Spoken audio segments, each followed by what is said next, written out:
All set now, ready to race, and the race is on. Happy morning from the outside, the Sergeant. Solar Power, Danori inside, rushing up. Don Alejandro, Red Lotus, Golden Fortune, Etchage, Peace and Love, and Flying Hope is the early trailer. Solar Power, Happy Morning from the outside. Peace and Love on the further outside by the rallies, Red Lotus. Entry number 2, Golden Fortune. Alongside is Don Alejandro. Happy Morning, Solar Power. Sneaking by the rallies, Red Lotus. Don Alejandro is racing forward by Alenkenab. Golden Fortune, the Sergeant. Happy Morning by 3/4 of a length, Red Lotus and Don Alejandro from the outside as they race the final corner.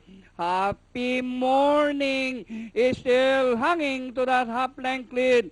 Red Lotus Danori inside. Don Alejandro from the outside. It's now Don Alejandro is now the leader. And in the finish line, number 4, Don Alejandro. Happy Morning, Red Lotus, the Sergeant. And for your Pentafecta, number 3, Solar Power. 47163.